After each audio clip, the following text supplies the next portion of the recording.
السلام عليكم ورحمة الله وبركاته. لله نحمده ونستعينه ونستغفره ونعوذ بالله من شرور أنفسنا ومن سيئات أعمالنا. أعوذ بالله من شرور أنفسنا ومن سيئات أعمالنا. من يهده الله فلا مضل له ومن يضلل فلا هادي له. وأشهد أن لا إله إلا الله وحده لا شريك له. وأشهد أن محمدا عبده ورسوله صلى الله عليه وعلى آله وأصحابه والتابعين وتابع التابعين ومن تبعهم إلى يوم الدين. Ikhwani fi din, a'azzakumullah, kaum muslimin, para pendengar radio Indah Siaran kami hormati. Alhamdulillah kita bertemu kembali dalam kajian mutiara-mutiara yang indah yang disusun oleh Imam Nawawi rahimahullahu ta'ala, yang beliau beri judul Riyadhus Shalihin, kebun-kebun orang saleh.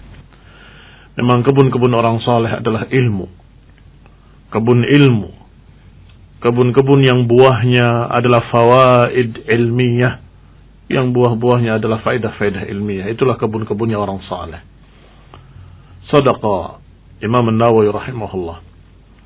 Sampai kita pada mutiara yang ke-19, masih dalam bab taubah.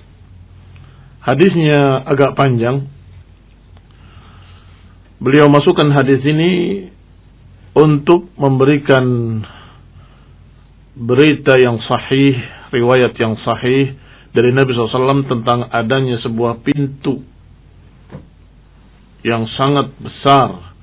Disebutkan di akhir hadisnya. Sebelum kita baca hadisnya secara lengkap, kita baca syahidnya dulu. Syahidnya adalah pada akhir hadisnya disebutkan dzakara baban minal maghrib. Disebutkan satu pintu dari arah barat yang lebarnya perjalanan seorang yang berkendaraan 40 atau 70 aman, 40 atau 70 tahun. Berarti luas sekali. Lebarnya saja dikatakan perjalanan seseorang 40 tahun atau 70 tahun. Berkata Sufyan, salah satu rawinya, qibala Syam, di arah Syam. Khalaqahu Allah Ta'ala, Allah ciptakan pintu tersebut yauma khalaqas samawati wal ardi maftuhan. Allah ciptakan dalam keadaan terbuka sejak diciptakannya langit-langit dan bumi.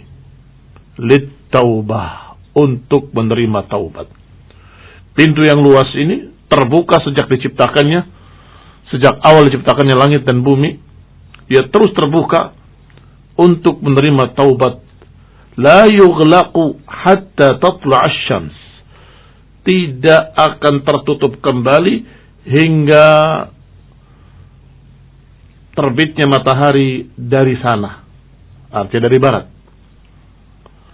Berarti mirip dengan apa yang sudah kita baca sebelumnya pada kalimat hatta tatla' asy-syamsu minhu, hingga terbitnya matahari dari sana, karena pintunya dikatakan fil maghrib. Al-Maghrib adalah tempat terbenamnya matahari atau dari barat. Maka semakna dengan hadis yang sebelumnya dari Abu Hurairah radhiyallahu ta'ala anhu, bahwa Allah akan menerima taubat hambanya selama matahari belum terbit dari barat. Tetapi di sini ada tambahan ilmu, yaitu terbukanya satu pintu yang Allah ciptakan dalam keadaan terus terbuka di arah barat untuk taubat. Artinya Allah subhanahu wa ta'ala membuka pintu taubat dan membuka kesempatan untuk siapapun yang ingin berhenti dari perbuatan dosanya dan bertobat pada Allah, akan Allah terima, akan Allah ampuni, akan Allah subhanahu wa ta'ala maklumi. Barakallahu fiikum, semoga Allah memberikan barakah pada kita dan kalian semua. Bahwasanya inilah syahid dari hadis ini. Hanya saja karena hadis ini merupakan hadis yang panjang, ada kisah padanya, maka kita akan baca seluruh hadisnya. Dan tentunya di dalam hadis ini ada faid-faid yang mungkin tidak berkait dengan taubat, tetapi insyaallah yang namanya faedah ilmu tetap bermanfaat biidznillah taala. Kita baca riwayatnya, wa an Zirr ibn Hubaysh qala ataitu Safwan ibn Assal. Diriwayatkan dari Zirr ibn Hubaysh, dia berkata, aku mendatangi Safwan ibn Assal radhiyallahu taala anhu, as'aluhu 'anil mashi 'alal khuffain. Aku bertanya kepadanya tentang mengusap sepatu dalam bertaharah, dalam berwudu. Faqala ma jaa bika ya Zirr. Maka ketika Zirr ini datang menemui sahabat Safwan ibn Assal, beliau bertanya, ma jaa bika ya Zirr, apa yang menyebabkan engkau datang kemari wahai Zirr? Faqultu ibtigha'al ilmi, aku datang mencari ilmu. Faqala innal malaikata tad'a ajnihataha li talibil ilmi ridan bima yatlub. Maka beliau pun berkata menyambutnya, sungguh malaikat-malaikat akan merendahkan sayap-sayapnya untuk para pencari ilmu karena ridha dengan apa yang mereka cari. Faqultu, aku katakan, kata Zirr, innahu qad hakka fi sadril masah 'alal khuffain. Sesungguhnya ada di dadaku sedikit keraguan tentang mengusap di atas khuf, sejenis sepatu yang menutupi kakinya sampai lebih di atas mata kaki. Ba'dal gha'iti wal baul, aku ragu untuk mengusap sepatu ini apa hukumnya setelah aku buang hajat, buang air besar atau buang air kecil. Wa kuntum ra'an min ashabin Nabi SAW. Sedangkan engkau adalah seorang yang merupakan sahabat Nabi sallallahu alaihi wa ala alihi wasallam. Maka aku sekarang datang kepadamu untuk bertanya kepadamu, hal sami'tahu yadhkuru fi dzalika syai'a? Apakah kau pernah mendengar Nabi SAW berbicara tentang ini? Qala na'am. Dijawab oleh Safwan ibn Assal, iya, saya pernah mendengar. Kana ya'muruna idza kunna safaran. Beliau memerintahkan kami ketika kami safar atau ketika kami musafirin, an la nanzi'a khifafana thalathata ayyam wa layaliyahunna wa layalihinna illa min janabah. Rasulullah SAW memerintahkan kami untuk kami tidak melepas sepatu-sepatu kami atau khuf-khuf kami 3 hari 3 malam, kecuali kalau junub. Lakin min gha'itin wa baulin, tetapi yang disuruh adalah ketika kami buang air kecil atau buang air besar, maka tidak perlu membuka sepatu kami. Kami cukup mengusapnya ketika berwudu. Faqultu hal sami'tahu yadhkuru fil hawa syai'a? Kalau begitu, apakah engkau pernah mendengar Rasulullah SAW berbicara tentang hawa sesuatu? Qala na'am. Iya, aku juga pernah mendengar tentang al-hawa. Ma'a Rasulullah SAW, waktu itu kami dalam safar, fabaina nahnu indahu idnadahu a'rabi. Ketika kami bersama Nabi dalam satu safar, datang seorang a'rabi. A'rabi berbeda dengan Arabi. Arabi adalah orang-orang turunan Nabi Ismail alaihissalam yang disebut dengan Arab. Sedangkan A'rabi adalah Badawi. Badawi adalah man sakanal badiyah, orang yang tinggal di badiyah, yang tinggal di gunung-gunung atau yang tinggal jauh dari masyarakat kota, dikatakan A'rabi. Maka tiba-tiba datang orang gunung ini atau orang yang Badawi, biasanya mereka hidup nomaden, tidak punya tempat tinggal tetap. Mereka akan tinggal di tempat yang masih hijau dengan rumput-rumputnya. Ketika sudah habis ternak-ternak mereka sudah kekurangan, maka mereka akan pindah ke tempat lain dan membuat kemah baru. Ini kehidupan Arabi. Mereka datang atau seorang datang kepada Nabi SAW dan memanggilnya bisautin lahu jahuri, memanggilnya dengan suara yang sangat keras. Ya Muhammad, astagfirullah. Ya, saya yang mengatakan astagfirullah. Artinya kurang ajar sekali memanggil dengan kalimat ya Muhammad. Bukan ya Rasulullah atau ya Nabi Allah, dengan panggilan-panggilan menghormatan. Dan itu dilarang dalam Al-Quran. Tetapi karena ini A'rabi, orang kampung, orang gunung yang memang dimaklumi, rata-rata mereka tidak biasa dengan adab-adab yang seperti itu. Maka mereka seorang ini memanggil dengan kalimat namanya saja, ya Muhammad sallallahu alaihi wa ala alihi wasallam. Maka Rasulullah SAW pun menjawabnya nahwan min sautihi. Rasulullah SAW pun menjawabnya dengan seimbang dengan suaranya. Karena dia suaranya keras, Rasulullah juga suaranya keras. Artinya menyambut dia dengan panggilan yang sama. Demikianlah rahmat Rasulullah SAW dan kasih sayang beliau. Bukan marah, tetapi justru mengimbangi. Ketika dia menyatakan, ya Muhammad, kata Nabi sallallahu alaihi wa ala alihi wasallam. Sallu ala Nabi. Faqultu, kata Zir, maka aku katakan padanya, kepada orang Arabi tadi, waihak, ughdud min sautik, celaka engkau, pelankan suaramu, fa innaka 'inda Nabi sallallahu alaihi wasallam, sesungguhnya engkau berbicara kepada Nabi sallallahu alaihi wa ala alihi wasallam, wa qad nuhita an hadha, dan engkau sudah dilarang, kita sudah dilarang untuk berbicara keras di hadapan Rasulullah sallallahu. Orang Arabi tadi menjawab, wallahi la aghdud, demi Allah aku enggak akan pelankan suaraku.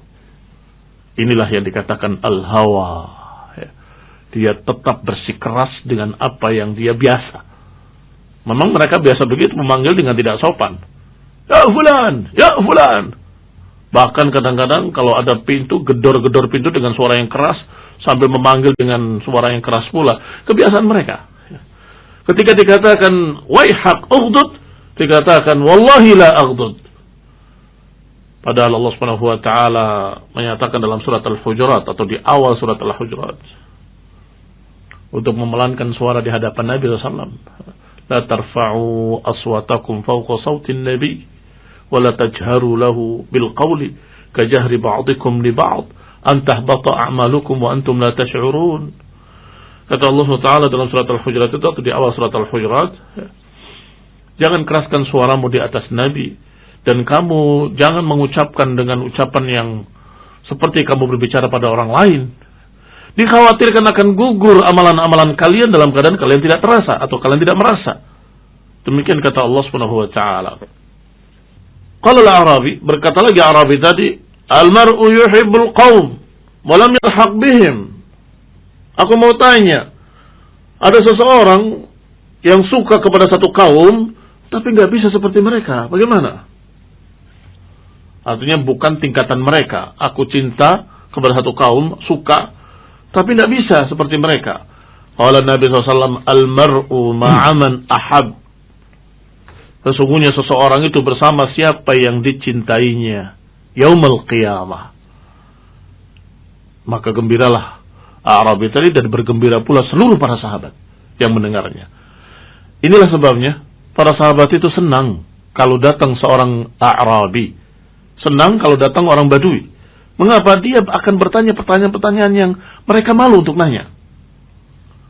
Masa mengatakan, aku nggak bisa seperti kamu, tapi aku suka sama kamu, bagaimana?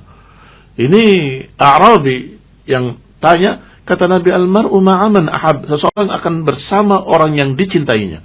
Maka para sahabat bergembira dengan jawaban itu, artinya selama dia mencintai Rasulullah SAW akan digabungkan bersama Rasul. Mencintai para sahabat akan digabungkan bersama para sahabat. Al-mar'u ma'aman ahab, seseorang bersama dengan apa yang dicintainya, bersama dengan siapa yang dicintainya. Rasulullah SAW sebagian kita, Rasulullah SAW, semoga Allah selamatkan kita, justru mencintainya tokoh-tokoh kafir, tokoh-tokoh bintang film yang naudzubillah kufur, atau pemain-pemain bola yang juga kufur. Bagaimana kira-kira kalau kita cinta pada mereka? Al-mar'u ma'aman ahab. Semestinya yang paling kita cintai adalah Allah Subhanahu wa taala. Kemudian kita mencintai Rasulullah SAW. Kemudian kita mencintai para sahabat, mencintai para ulama pengikut para sahabat dari kalangan tabi'in, mencintai para ulama ahlus sunnah sepanjang masa, sehingga kita akan digabungkan bersama mereka. Al-mar'u ma'aman ahab. Fama zala yuhaddithuna hatta dzakara baban. Dan terus berbicara orang Arab tadi bertanya sampai Nabi menyebutkan satu pintu yang sangat besar di arah barat. Masirata ardihi atau yasiru raqib fi ardihi 40 atau 70 aman. Yang seseorang berjalan di atas kendaraannya dari ujung pintu ke ujung yang lainnya, yakni lebarnya berarti 40 atau 70 tahun perjalanan baru bisa sampai. Artinya jaraknya antara dua kusennya, kalau kita istilahkan kusennya, antara dua ra'aihi itu 70 tahun perjalanan atau 40 sampai 70 tahun perjalanan. Qala Sufyan ahadur ruwah. Sufyan berkata, salah satu rawinya, qibala Syam, di arah Syam sana. Khalaqahu Allah Ta'ala yawma khalaqa as-samawati wal arda maftuhan lit-taubah. Allah ciptakan sejak diciptakannya langit dan bumi dalam keadaan terbuka sampai hari ini, lit-taubah, untuk taubat. La yughlaqu hatta tatlu'a asy-syamsu minhu, tidak akan ditutup sampai matahari terbit dari sana. Demikian diriwayatkan oleh Tirmidzi wa ghairihi wa qala haditsun hasanun sahih. Dan beberapa lafaz-lafaz hadisnya dikeluarkan pula oleh perawi-perawi lain, bahkan dalam kitab sahih seperti masalah mengusap alal khuffain diriwayatkan di dalam Bukhari, di dalam Muslim. Masya Allah. Ikhwani fillah, azakumullah, kaum muslimin, para pendengar radio Indah Siar yang kami hormati, dan seluruh kaum muslimin pendengar siaran kami dimanapun Anda berada, bahwa ini menunjukkan bahwasanya seorang yang bertaubat itu betul-betul Allah sambut, Allah terima, Allah siapkan pintu yang sangat besar dan selalu terbuka. Maka jangan menunda-nunda yang namanya taubat. Jangan menunggu, karena kita berlomba dengan ajal. Kita nggak tahu ajal kita kapan sampai. Setiap hari, setiap pekan, setiap bulan, setiap tahun kita mendekat kepada kematian. Bukannya dirayakan, seharusnya kita introspeksi, berarti umur kita berkurang lagi 1 tahun. Sudah tercatat umur kita pada waktu tertentu. Ketika kita lewat 1 tahun, berarti kita mendekat kepada kematian 1 tahun. Lewat 1 bulan, berarti kita mendekat pada kematian 1 bulan. Siapa yang yakin bahwa umur kita akan sampai pada esok hari? Apalagi siapa yang yakin bahwa umur kita akan sampai pada tahun depan? Maka segeralah bertaubat sebelum ajal datang. Nasallahu taufiq wal afiyah wal hidayah wa rahmah. Wa sallallahu ala Muhammadin wa ala alihi wa ashabihi wa sallama tasliman katsira. Jazakallahu khairan Ustaz atas tausiahnya dan juga kajian Islam yang disampaikan. Kaum muslimin dimanapun Anda berada, baiklah kita menuju sesi yang berikutnya, yaitu ruang tanya jawab. Yang bisa disampaikan pertanyaan di 0853 1625 kali kemudian 6. Nomor WhatsApp 0853 1625 kali kemudian 6. Baik, kita menuju pada pertanyaan yang pertama. Ketika kita membuat sebuah poster di handphone, ucapan selamat Idul Fitri misalkan, apakah boleh mencantumkan nama istri dan anak-anak pada poster tersebut? Artinya poster ucapan tersebut dari sebuah keluarga. Ya, saya tidak tahu ada larangan, tetapi lebih sopan kalau kita sebutkan secara global. Misalnya Muhammad dan keluarga, atau Abdullah sekeluarga. Sudah termasuk istrinya dan anaknya kalau di kalimat sekeluarga. Mungkin itu lebih sopan. Tapi kalau larangan, saya tidak tahu ada larangan. Karena nama istri-istri Nabi saja masih disebut-sebut oleh manusia. Nama istri para sahabat juga tersebut dalam sejarah. Artinya mereka tidak menyembunyikan nama istri, barakallahu fikum. Tetapi mungkin lebih sopan dari masalah kita tidak mengumumkan begitu ya nama keluarga kita. Cukup dengan global saja, saya dan keluarga atau fulan dan keluarga. Wallahu a'lam. Kemudian bagaimanakah hukum menghadiri walimah yang di sana terdapat kemaksiatan misalkan? Apakah terlarang secara mutlak ataukah boleh bila terpenuhi syarat-syarat seperti tidak adanya sesuatu yang haram, terutama orang awam atau orang itu khawatir jika tidak datang akan memutuskan persaudaraan? Nah, hukum asalnya mendatangi undangan adalah wajib.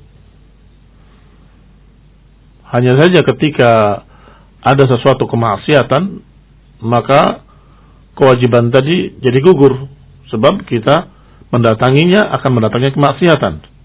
Seperti ada pentas, apa itu namanya, yang wanita asiatin kasiyat, ariyatin kasiyatin ma'ilatin mumilat ru'usuhunna ka'asnimatil bukhtil ma'ilah.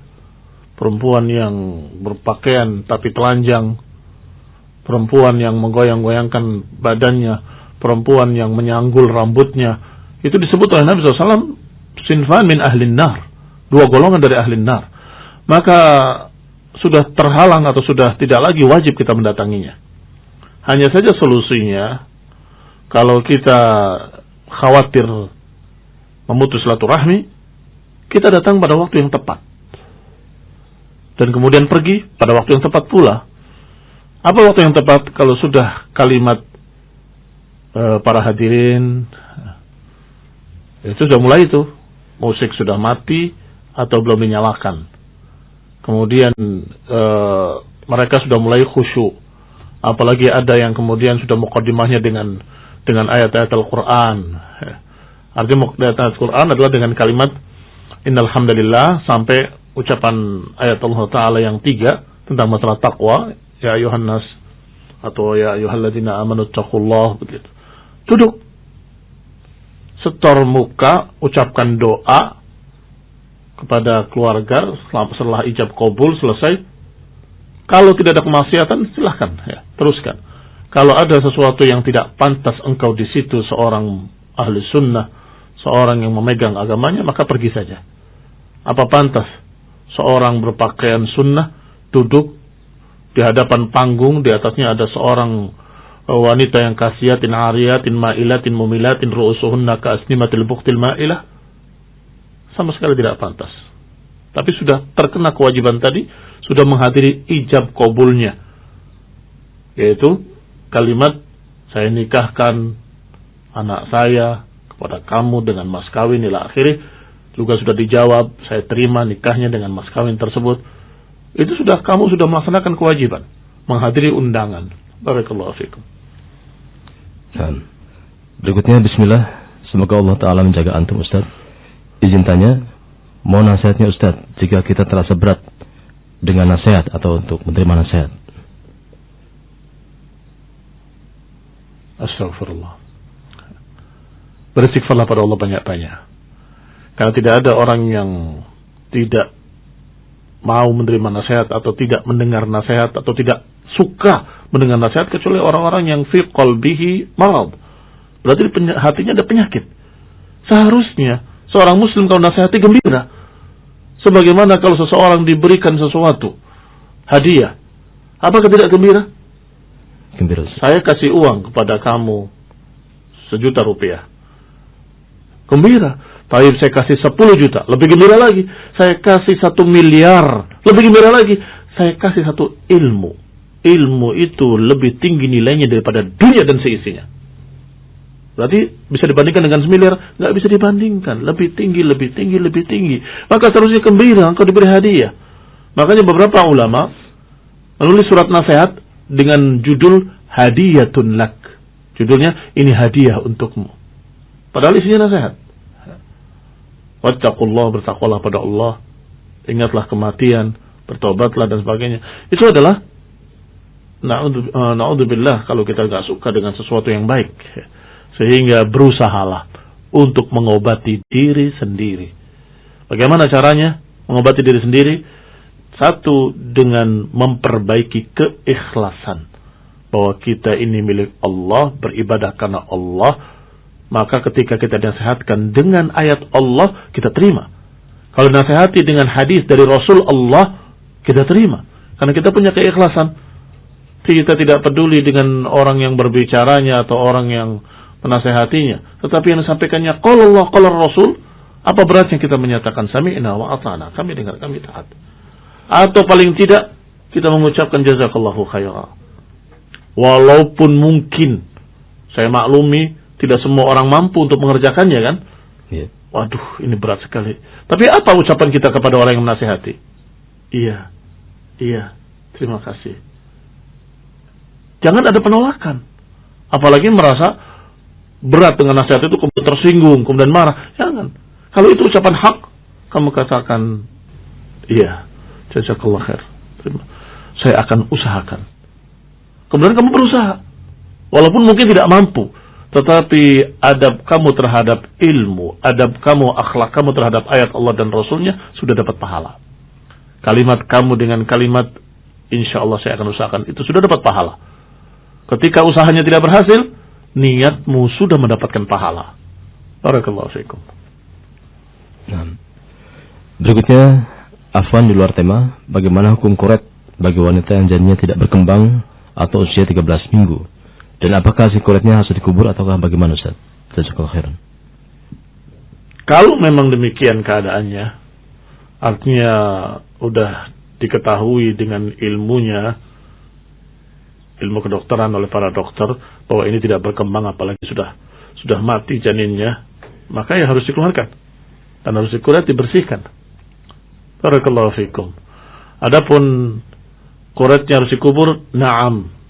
Bahkan secara umum, ma quti'a, apa yang terputus min insanin, apa yang terputus dari manusia, yudfan, dikubur. Tangannya diamputasi, potongannya dikubur. Kakinya diamputasi, kakinya dikubur. Janin dikubur. Semua yang terputus dari manusia, terpotong, maka yudfan, dikubur. Walaupun hadisnya ada kelemahan, tetapi para ulama sepakat sebagai adab penghormatan terhadap jenis manusia, maka apa yang terpotong dari mereka dikubur. Barakallahu fikum. Berikutnya, Ustaz. Bismillah. Assalamualaikum warahmatullahi wabarakatuh. Waalaikumsalam warahmatullahi wabarakatuh. Mohon nasihatnya, Ustaz, terkait ruqyah. Apa hukumnya meminta diruqyah? Dan bagaimana kalau peruqyahnya bukan seorang ahli sunnah, Ustaz? Meminta diruqyah hukumnya makruh. Dengan hadis yang sahih ma'ruf, ketika seseorang ditegur atau ditanya oleh sahabat yang lainnya atau seorang yang lainnya, apakah kau melihat bintang jatuh tadi malam? Beliau berkata, tidak. Tapi aku bukan dalam keadaan salat. Aku disengat. Disengat itu mungkin oleh kalajengking atau ular ya. Kemudian tanya, "Famadza taf'al?" Apa yang kamu lakukan? Qala, "Istarqaitu." Aku minta diruqyah. Ma hamalaka ala hadha? Ini obrolan para salaf, Masya Allah, ala ilmin. Obrolannya berbobot. Ma hamalaka ala dhalik? Apa yang membawamu untuk kamu melakukan seperti itu? Qala hadithun haddatsana Sya'bi. Hadis yang disampaikan kepadaku dari Sya'bi, la ruqyata illa min 'ainin aw huma. Tidak ada ruqyah yang lebih mujarab kecuali karena sebab atau ruqyah yang disebabkan ain aw huma. Ain itu adalah karena mata seseorang yang memiliki sesuatu sehingga orang itu terkena penyakit gara-gara pandangan mata. Kata Nabi, al-ainu haq. Dan ain itu hak, memang ada. Yang kedua, humma adalah panas dingin, meriang karena sebab disengat binatang. Berarti boleh dong meruqyah, minta diruqyah. Dijawab oleh sahabatnya, bagus. Qad ahsana man intaha ila ma sami'. Sungguh bagus kalau seorang mendengar hadis kemudian mengamalkan, bagus. Tapi aku mendengar dari Nabi SAW. Ini lihat cara membantah yang sangat halus. Engkau membawa dalil itu bagus, dengar itu, kamu kerjakan itu. Tetapi aku punya dalil lain yang menunjukkan kalau meminta itu berbeda. Ruqyahnya memang boleh, tetapi kalau meminta di ruqyah itu lain. Kemudian dibawakan hadisnya yang panjang waktu itu, dinukil riwayatnya secara lengkap dalam kitab Fathul Majid. dalam bab masalah ruqyah ini. Di antaranya ada kalimat di akhirnya, ada 70.000 orang yang masuk jannah tanpa hisab, tanpa adab. Para sahabat bertanya-tanya, siapa mereka? Masuk surga tanpa hisab, tanpa adab? Sampai ketika Nabi kembali, Nabi bertanya, apa yang kalian bicarakan? Ya Rasulullah, kami bicarakan siapa itu? 70.000 orang itu. Maka dijawab, humul ladina la yastarqun wa la yaktawun wa la yatatayyarun wa ala rabbihim yatawakkalun. Mereka itu adalah orang yang tidak pernah meminta diruqyah, orang yang tidak meminta dikai, pengobatan dengan besi panas yang menganga, wala yaktawun, dan tidak menganggap sial pada sesuatu, dan mereka bertawakal pada Allah SWT. Kata para ulama bahwa yang disebutkan oleh Nabi 3 perkara tadi adalah perkara yang sesungguhnya bukan sampai haram, tapi makruh. Hukumnya kai makruh, hukumnya minta diruqyah juga makruh. Tidak dosa dia, tetapi turun derajatnya karena dia masih cenderung pada orang lain. Padahal kalau urusannya membaca, kamu juga bisa baca. Apalagi kamu minta diruqyah oleh orang yang bukan ahlu sunnah, sedangkan kamu ahlu sunnah, ya kamu lebih utama baca sendiri. Baca Al-Quran, baca ayat kursi, baca Al-Falaq dan An-Nas dan Al-Ikhlas, Al-Mu'awwidatain. Baca ayat-ayat ruqyah. Pegang tangan kamu ke yang sakit, letakkan tangan kamu di yang sakit. Kamu ucapkan doa yang diajar oleh Nabi, Allahumma rabban nas adhibil ba's washfi anta syafi la shifa illa shifa'uk shifa la yughadiru saqama. Atau yang diajarkan dalam hadis lain, a'udzu bi'izzatillahi wa qudratihi min syarri ma ajidu wa ahadir. Diucapkan 7 kali, a'udzu bi'izzatillahi wa qudratihi min syarri ma ajidu wa uhadir. Itu cukup. Masya Allah. Kenapa harus meminta pada orang lain, apalagi orangnya yang menyimpang? Saya terjemahkan ahli bidah itu menyimpang, sesat ya. Kalau mereka masih di atas tauhid, di atas sunnah, maka mereka adalah ahlus sunnah. Pertanyaan terakhir, Ustaz. Nah, bolehkah kita tinggal jauh dari orang tua karena khawatir menyimpang dalam masalah agama, atau khawatir ada sesuatu atau terkena sesuatu yang mengganggu untuk melaksanakan perintah agama secara baik? Saya ingin tinggal di wilayah yang dekat dengan lingkungan yang baik dalam beragama. Hukumnya boleh-boleh saja, tetapi jangan lupa, orang tuamu tetap orang tuamu bagaimanapun keadaan mereka. Maka tetap kamu jalin hubungan baik dengan orang tua, tetap kamu silaturahmi, dan tetap kamu memberikan bantuan yang biasa kau berikan pada mereka. Jangan putus hubungan baik dengan orang tua. Barakallahu fikum. Silakan kalau kamu tinggal dekat tempat ilmu, di dekat masjid, di dekat kajian-kajian, atau di dekat pondok pesantren, silakan. Tetapi masalahnya jangan sampai putus. Tapi orang tua saya, biasanya jawabannya begitu. Maka kita jawab, Allah SWT menyatakan, wa in jahadaka litusyrika bima laysa laka bihi ilmun fala tuti'huma wa sahibhuma fid dunya ma'rufa. Kalaupun kedua orang tua kamu berupaya untuk engkau berbuat kufur atau syirik, maka jangan taati keduanya, kata Allah. Tapi pergaulah di dunia dengan baik. Perhatikan ayat ini. Fala tuti'huma, jangan turuti kesesatannya, penyimpangannya, kekufurannya, kesyirikannya. Tetapi sahibhuma fid dunya ma'rufa, hubungilah mereka di dunia dengan baik. Naam. Wallahu ta'ala a'lam bis-shawab. Ya, jazakallahu khair atas nasihat dan juga jawaban dari pertanyaan Ustaz Muhammad bin Umar As-Samit. Hafizahullah, semoga memberikan manfaat bagi kita semuanya, bagi pendengar kaum muslimin di manapun Anda berada. Dan jazakallahu khair kepada beliau, hafizahullah. Dan kaum muslimin, insyaallah bagi Anda yang menyampaikan pertanyaan yang belum tersampaikan di studio ini, insyaallah ta'ala kita akan sampaikan pada kesempatan nanti. Dan mohon maaf atas salah dan kurangnya. Wassallallahu ala Muhammadin walhamdulillahirabbil alamin.